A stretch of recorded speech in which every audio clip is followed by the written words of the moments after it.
برادران اسلام، علماء اعزام، عزیز طلبہ، پردہ نشین خواتین امت، گزشتہ جمعے کو آپ کے سامنے رسول اللہ صلی اللہ تعالی علیہ وسلم کی مکی زندگی کے کچھ واقعات اور صحابہ کے اوپر ظلم و ستم کے کچھ واقعات کو آپ کے سامنے بیان کیا گیا تھا۔ پیارے نبی صلی اللہ تعالی علیہ وسلم کی جو یہ 13 سالہ مکی زندگی ہے، اس 13 سالہ مکی زندگی کے اندر جو کچھ مسلمانوں کے اوپر حالات آئے ہیں، تاریخ اس کو بیان کرتی ہے، اور مسلمانوں کے اوپر جس قدر ظلم و ستم یہ 13 سالہ دور کے اندر ہوا ہے، شاید کہ تاریخ میں کبھی اس طرح ہوا ہو۔ نبی صلی اللہ تعالی علیہ وسلم جب نبوت کا اعلان کرتے ہیں تو اپنے ہی پرائے ہو جاتے ہیں۔ جو آپ صلی اللہ تعالی علیہ وسلم کو صادق اور امین کہتے تھے، وہ اب ساحر اور کاہن اور جادوگر کہنے پہ مجبور ہو رہے ہیں۔ مجبور کیوں ہو رہے ہیں؟ اس لیے ہو رہے ہیں کہ نبی صلی اللہ تعالی علیہ وسلم نے اس بات کی گواہی دی ہے کہ اللہ کے علاوہ کوئی معبود نہیں ہے۔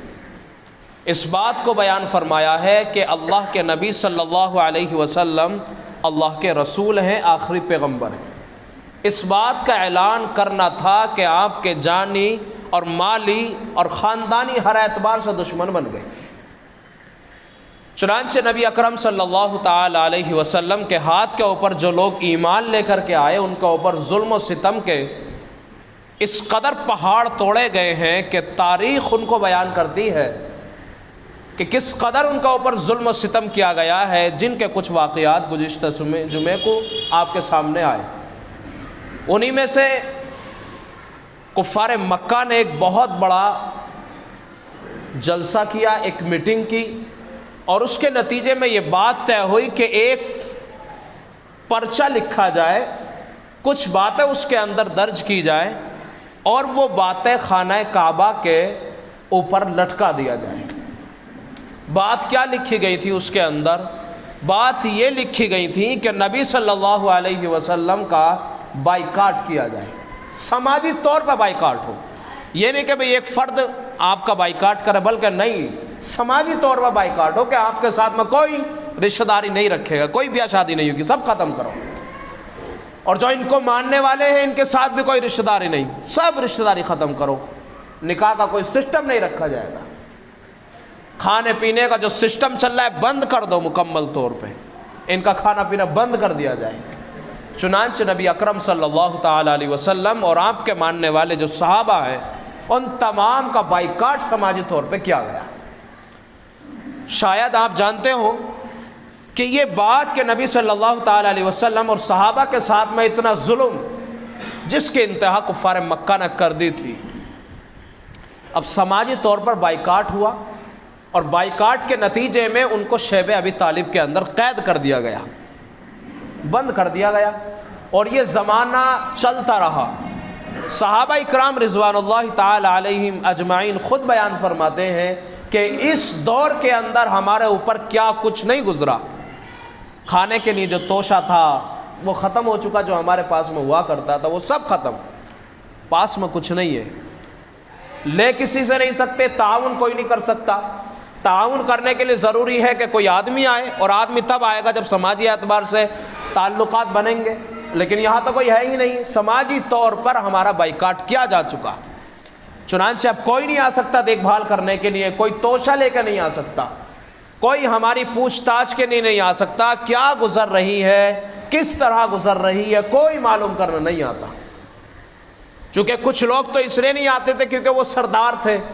اور کچھ لوگ اس لیے نہیں آتے تھے کیونکہ وہ سردار کے ماتحت رہا کرتے تھے، یا پھر ان میں غلام ہوا کرتے تھے، یا وہ ہوتے تھے جو نچلا طبقہ ہے، جو کمزور ہے، اور کمزور لوگ آ نہیں سکتے کیونکہ انہیں ڈر تھا اپنے اوپر۔ چنانچہ صحابہ کرام رضوان اللہ تعالی علیہم اجمعین نے یہ 3 سالہ دور بڑی مشکل میں گزارا، اور یہ وہ دور تھا کہ جب صحابہ نے پتے کھائے ہیں، یہ وہ دور تھا کہ جس کے اندر چمڑا کھایا ہے بھگو بھگو کر کے۔ صحابہ کا یہ دور تھا 3 سالہ۔ نبی اکرم صلی اللہ تعالی علیہ وسلم اور صحابہ کے اوپر جو شیب ابی طالب کا دور ہے، اگر میں اور آپ اس دور میں ہوتے شاید برداشت کرتے نہیں کرتے، لیکن اگر آج بھی اگر ہمارا کوئی سماجی طور پہ 1 مہینے کے لیے فقط بائیکاٹ کرتے تو بتائیے کیا صورتحال بنے، کھانے پینے کا کوئی بندوبست نہیں ہو۔ لیکن اللہ تبارک و تعالیٰ نے انہی لوگوں میں سے 5 یا 6 لوگوں کو کھڑا کیا، اور ان لوگوں میں سے انہوں نے کہا کہ بھئی محمد کے ساتھ میں ظلم ہو رہا ہے صلی اللہ علیہ وسلم، اور جب یہ ظلم ہو رہا ہے تو مطلب یہ ہے کہ ہمیں کچھ نہ کچھ کرنا چاہیے، کیونکہ محمد تو ہمارے فرد کا ہے نا، ہمارے خاندان کا ہے، ہمارے کنبے کا ہے، ہمارے شہر کا ہے، ہمارے خاندان سے تعلق رکھتا ہے تو ہمارا ہی، جو مانتے ہیں وہ بھی ہمارے ہی ہے۔ چنانچہ حضرت ابوبکر صدیق رضی اللہ تعالیٰ عنہ جو نبی اکرم صلی اللہ علیہ وسلم کے اوپر سب سے پہلے مردوں میں ایمان لانے والے ہیں، وہ حضرت ابوبکر صدیق رضی اللہ تعالیٰ عنہ، ان کا بھی بڑا اعلیٰ خاندان ہے، ظاہر بات ہے ان کے خاندانوں میں سے بھی 2-4 ہوں گے سردار بنے ہوئے، لیکن ترس آیا اللہ تعالیٰ نے انہی لوگوں میں سے کھڑے کیے۔ لیکن نبی اکرم صلی اللہ تعالیٰ علیہ وسلم نے ان کی آمد سے پہلے یہ خبر دے دی اپنے چچا ابو طالب سے کہ چچا وہ جو پرچہ ٹانگا گیا تھا بیت اللہ کی چھت کے نیچے، اس پہ جو کچھ بھی لکھا ہوا تھا وہ سب ختم ہو گیا سوائے اللہ کی ذات کے، اللہ کی ذات، اللہ کا نام اس کے اوپر باقی ہے، باقی سب ختم کر دیا۔ اللہ کے نبی صلی اللہ تعالیٰ علیہ وسلم کی یہ بات ابو طالب کے کان میں پڑنی تھی کہ فوراً بھگے بھگے کفار کے پاس میں آئے اور کہا کہ دیکھو میرا بھتیجا اس بات کو کہتا ہے اور مجھے پکا یقین ہے، کیونکہ میرے بھتیجے نے جس بات کو بول دیا یقیناً وہ بالکل پکی اور سچی ہے، کیونکہ 40 سالہ دور میرے بھتیجے کا آپ کے درمیان میں گزرا ہے، اور اس 40 سالہ دور کے اندر کبھی آپ نے جھوٹ بولتے ہوئے نہیں دیکھا ہوگا، کبھی آپ نے جھوٹ کا تجربہ نہیں کیا ہوگا، بلکہ نبی اکرم صلی اللہ تعالیٰ علیہ وسلم کو وہ لوگ بھی صادق کہتے تھے، آپ صلی اللہ تعالیٰ علیہ وسلم کو امین کہا کرتے تھے۔ یہ ان کے درمیان میں 2 صفتیں نبی اکرم صلی اللہ تعالیٰ علیہ وسلم کی موجود ہوا کرتی تھی، جس کے ذریعے سے آپ صلی اللہ علیہ وسلم کو وہ لوگ جانا اور پہچانا کرتے تھے اور بلایا کرتے تھے۔ خواجہ ابو طالب کے پہنچنے کے بعد میں انہوں نے تیش میں آ کر کے غصے میں بھر کر کے یہ کہا، واہ جناب کیا بات کرتے ہو، اگر ایسا ہے تو آج سے ہی قید ختم، اور اگر نہیں ہے تو پھر دیکھ لینا کیا کرتے ہیں۔ ابو طالب کی یہ بات ان لوگوں کے کان میں پڑنی تھی کہ وہ بھاگے بھاگے گئے، اور جانے کے بعد میں وہ جو لٹکا ہوا ایک تحریری خط تھا اس کو پڑھا، دیکھا تو اس پہ کچھ ہی نہیں ہے سوائے اللہ تبارک و تعالیٰ کے نام کے، صرف وہی باقی ہے، باقی سب دیمکیں کھا چکی ہیں، وہ ختم ہو چکا ہے بالکل۔ کہا گیا کہ بھئی ان کو آزادی دے دی جائے۔ یہ نبی اکرم صلی اللہ تعالیٰ علیہ وسلم کی حمایت اور آپ صلی اللہ تعالیٰ علیہ وسلم کے ماننے والوں کی حمایت کے لیے اللہ تعالیٰ نے ان ظالموں سے نہیں کھڑا کر دیا۔ ان ظالموں میں سے کچھ لوگ کھڑے ہوئے جنہوں نے یہ سمجھا کہ واقعی ان لوگوں کے اوپر ظلم ہو رہا ہے۔ آپ تاریخ کا مطالعہ کریں، آپ دیکھیں جس زمانے کے اندر بھی ظلم ہوتا ہے اللہ تعالیٰ ان ظالموں میں سے کچھ کو کھڑا کر دیتے ہیں اپنے نیک بندوں کی مدد اور تعاون کے لیے۔ ہر زمانے میں ایسا ہوتا آیا ہے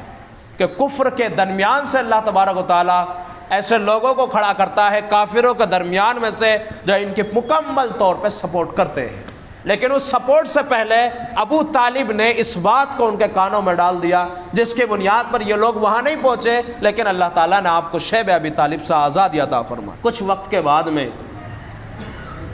آپ جانتے ہیں خواجہ ابو طالب آپ صلی اللہ علیہ وسلم کے سگے چچا ہیں، لیکن اس سے پہلے جو آپ جس کی پرورش میں رہا کرتے تھے وہ دادا عبد المطلب ہوا کرتے تھے۔ دادا عبد المطلب کا انتقال اس وقت میں ہوا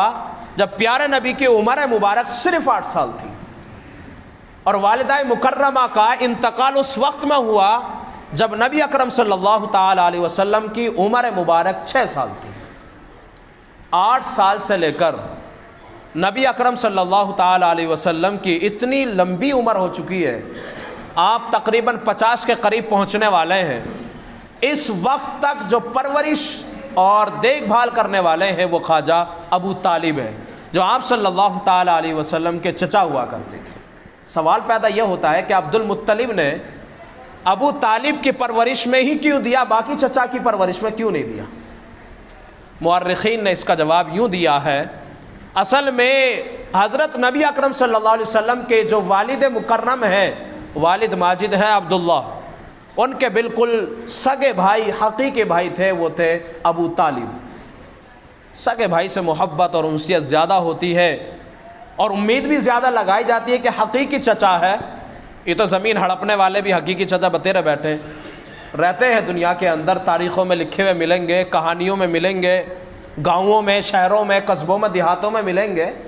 وہ زیادہ بات نہیں ادھر کی کرتا، لیکن بات یہاں یہ ہے کہ یقیناً آدمی کو یقین ہوتا ہے اس بات کے اوپر کہ حقیقی چچا ہے، ضرور سپورٹ کرے گا۔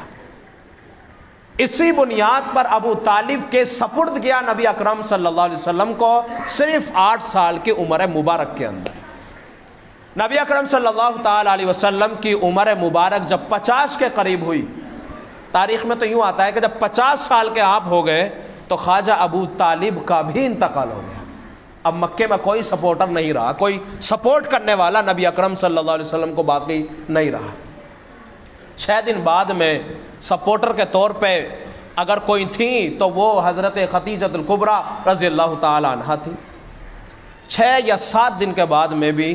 ان کا بھی انتقال ہو گیا۔ اب جو ابو طالب بچے ہوئے تھے وہ بھی چل بسے، جو کچھ سپورٹ ہو رہی تھی حضرت خدیجہ الکبریٰ رضی اللہ تعالی عنہا سے وہ بھی چلی گئی۔ اب کوئی نہیں بچا، اب تو وہی ابو جہل ہے، ابو لہب ہے، ام جمیل ہے، اور بڑے بڑے رؤسائے مشرکین عتبہ اور شیبہ کی لا تعداد فوج بیٹھی ہوئی ہے، جو آپ صلی اللہ تعالی علیہ وسلم کے نعوذ باللہ کہ قتل کی پاداش میں لگے ہوئے کہ کسی طرح سے اللہ کے نبی صلی اللہ تعالی علیہ وسلم کو ختم کر دیا جائے تاکہ اس کا دین ہی باقی نہ رہے۔ یا ان کے ذہنوں اور دماغوں کے اندر یہ باتیں مسلسل چل رہی تھی، کیونکہ آپ دیکھ گئے آپ کوئی موجود نہیں ہے۔ پیارے نبی صلی اللہ تعالی علیہ وسلم نے اپنا رخت سفر باندھا طائف کی طرف۔ طائف قریب میں ہی جگہ پڑتی ہے، مکے کے بالکل قریب میں ہی جگہ ہے یہ۔ نبی اکرم صلی اللہ تعالی علیہ وسلم کے اس سفر میں صرف ایک ساتھی ہے، وہ غلام ہے، وہ ہے زید بن حارثہ رضی اللہ تعالی عنہ۔ اللہ کے نبی صلی اللہ تعالی علیہ وسلم نے طائف کا سفر اس لیے اختیار کیا کہ آپ کی رضاعی ماں حضرت حلیمہ سعدیہ رضی اللہ تعالی عنہ کا جو پوسال کہہ لیجئے، میکہ کہہ لیجئے، وہ کہاں کا ہے؟ طائف کا ہے۔ یعنی نبی کریم صلی اللہ تعالی علیہ وسلم کی جو ننہال ہے رضاعی، وہ طائف کی ہے۔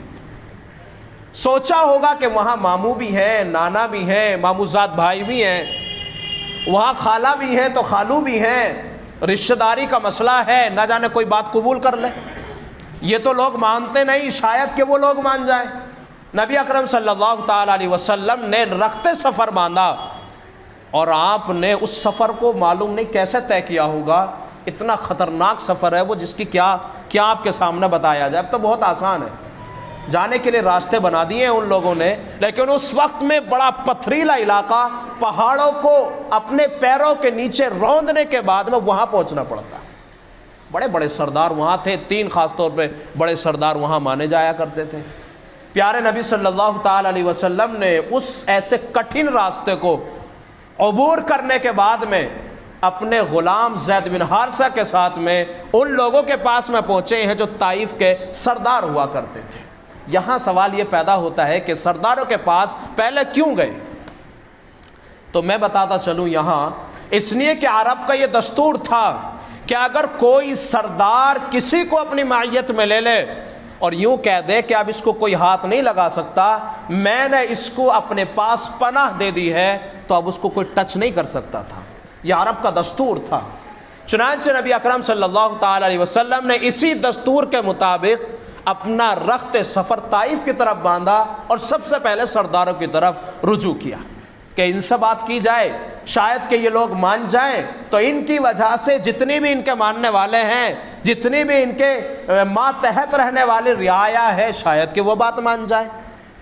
پیارے نبی صلی اللہ تعالی علیہ وسلم نے ہر ایک کو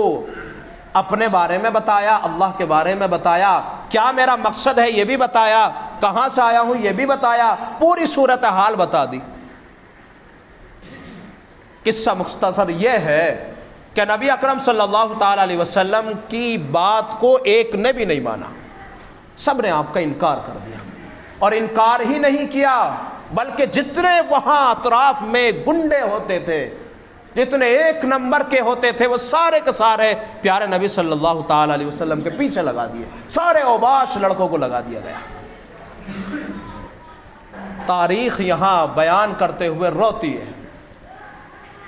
صاحب قلم اپنے قلم کو چلاتا ہوا آنسو بہاتا ہے،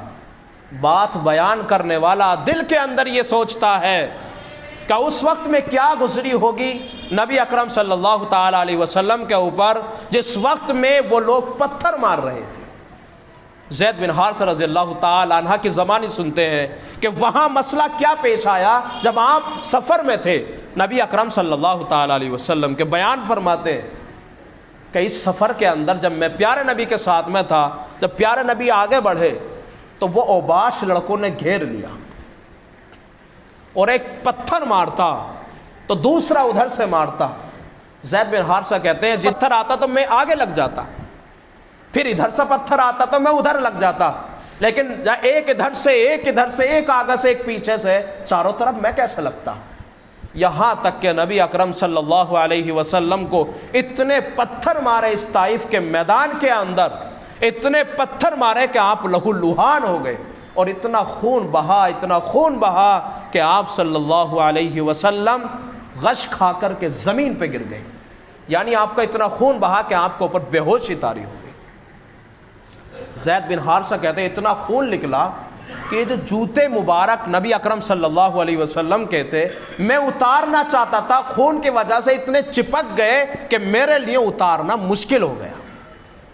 کیا صورتحال ہوگی اس وقت؟ کیا نبی اکرم صلی اللہ تعالی علیہ وسلم نے یہ سفر کیسی کٹھن حالات میں، ماں نہیں، باپ نہیں، دادا نہیں، چچا نہیں، کوئی سپورٹ کرنے والا نہیں، کوئی بیوی نہیں، بیوی بھی نہیں ہے،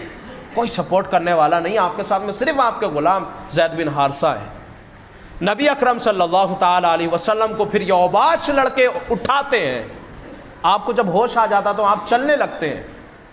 پھر یہ لوگ پتھر مارتے ہیں، مسلسل اسی طرح ہوتا رہا، یہاں تک کہ آپ صلی اللہ علیہ وسلم نے ایک باغ کے اندر پناہ لی۔ کس کے اندر پناہ لی؟ باغ بھی دشمن کا ہے۔ باغ کس کا؟ باغ بھی دشمن کا ہے، اپنا بھی نہیں ہے، اور وہ بھی وہ دشمن جو اپنا جانی دشمن ہے، جو چاہتا ہی نہیں ہے کہ یہ پرورش پائے، جو چاہتا ہی نہیں ہے کہ اس کا مذہب آگے بڑھے، جو چاہتا ہی نہیں ہے اس کے خاندان کے اندر نبوت ہو، جو چاہتا ہی نہیں ہے کہ مکے کا سردار محمد بنے صلی اللہ علیہ وسلم، لیکن اس کا جو رکھوالا ہے وہ عیسائی تھا۔ آپ صلی اللہ علیہ وسلم کی جب یہ حالت زار دیکھی تو ترس آیا ہوگا اس کو، اور اس مالی نے چند انگور لیے اور نبی اکرم صلی اللہ علیہ وسلم کو پیش کیے۔ پیارے نبی صلی اللہ تعالی علیہ وسلم نے انگور اٹھایا اور بسم اللہ الرحمن الرحیم پڑھا اور کھانا شروع کیا۔ وہ سامنے بیٹھا ہوا جو عیسائی تھا وہ کہنے لگا یہ آپ نے کیا پڑھا ہے، جو ابھی پڑھا ہے وہ کیا پڑھا ہے؟ پیارے نبی صلی اللہ علیہ وسلم نے اس کو دہرایا اور بتایا کہ میں نے یہ پڑھا ہے، اور یہ میں نے وہ کلمات پڑھے ہیں جو پچھلے پیغمبر پڑھتے آئے ہیں، انہو من سلیمان و انہو بسم اللہ الرحمن الرحیم۔ اس خط میں بھی یہ الفاظ ملتے ہیں۔ چنانچہ یہ کوئی میرا نیا کلام نہیں، بلکہ پہلے سے پیغمبروں کا یہ دستور رہا ہے، عمل رہا ہے کہ وہ جب بھی کسی کام کو شروع کرتے تو اللہ کے نام سے شروع کرتے، اس لیے میں نے ان الفاظوں کو استعمال کیا ہے، پڑھا ہے۔ چنانچہ نبی اکرم صلی اللہ تعالی علیہ وسلم نے وہ جو مالی تھا اس کو بیان کرنا شروع کیا۔ میں آخری نبی ہوں، اپنے بارے میں بتایا، مجھ سے پہلے حضرت عیسیٰ علیہ الصلوۃ والسلام گزرے ہیں، ان کے بارے میں بتایا، پیغمبر اور نبیوں کے بارے میں بتایا، آسمانی کتابیں جو اللہ نے نازل فرمائی ان کے بارے میں بتایا، اور کہا کہ میں آخری پیغمبر ہوں، میرا نام محمد ہے، میرے والد کا نام عبداللہ ہے۔ اپنے بارے میں جانکاری دی ہوگی نبی اکرم صلی اللہ علیہ وسلم نے۔ چنانچہ اللہ تعالیٰ نے اس کے دل میں رحم ڈالا اور اللہ تعالیٰ نے اس کو ہدایت عطا فرمائی کہ وہ ہدایت جب اس کو مل گئی تو وہ مشرف باسلام ہو گیا۔ طائف کا سفر ابھی چل ہی رہا ہے، واپسی ہو رہی ہے کہ اس باغ کے اندر نبی اکرم صلی اللہ تعالی علیہ وسلم نے آرام فرمانے کے بعد میں ایک شخص کو اسلام کی دعوت دی، جس نے اسلام کی دعوت کو قبول کر لیا۔ یہ جو سفر طائف ہے، اسی درمیان میں جب اللہ کے نبی صلی اللہ علیہ وسلم کے اوپر ظلم کی انتہا کر دی، اور یہ ظلم وہ تھا جو مکے والوں نے بھی نہیں کیا تھا، نبی صلی اللہ تعالی علیہ وسلم کو سپورٹ کرنے والے بھی وہاں موجود تھے، چونکہ آپ نے تو رخت سفر طائف کا تب باندھا ہے جب خواجہ ابو طالب اور آپ کی چہیتی بیوی حضرت خدیجہ الکبریٰ رضی اللہ تعالی عنہا کا انتقال ہو گیا ہے۔ اب یہاں جب ظلم کی انتہا کر دی ان لوگوں نے، فرشتوں کے درمیان میں زلزلہ برپا ہو گیا، اور فرمایا اللہ تعالیٰ سے، اللہ تو اجازت دے دے،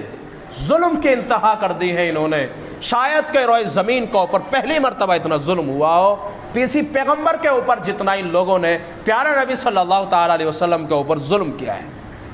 اللہ تبارک و تعالیٰ نے فرمایا جاؤ، چلے جاؤ اور جو چاہو کر ڈالو، لیکن شرط ایک یہ ہے کہ میرے محمد سے بھی پوچھ لینا وہ کیا چاہتا ہے،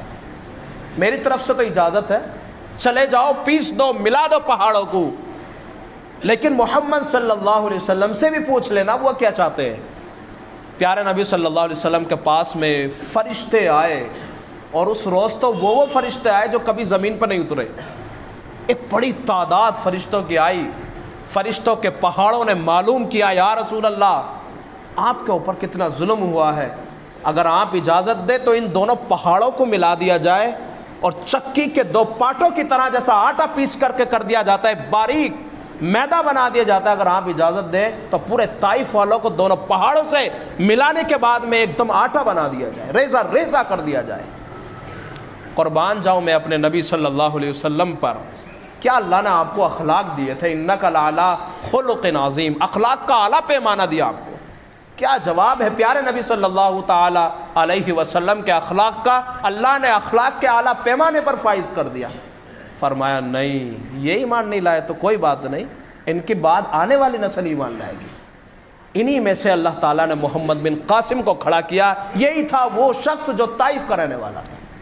جس کی وجہ سے میں اور آپ سب مسلمان بیٹھے ہیں۔ یہ بنگلہ دیش، پاکستان اور یہ پورا انڈیا اور اس سے ملے ہوئے جو ہیں پورے کا پورے سارے کے سارے، یہ کس وجہ سے؟ یہ وہی محمد بن قاسم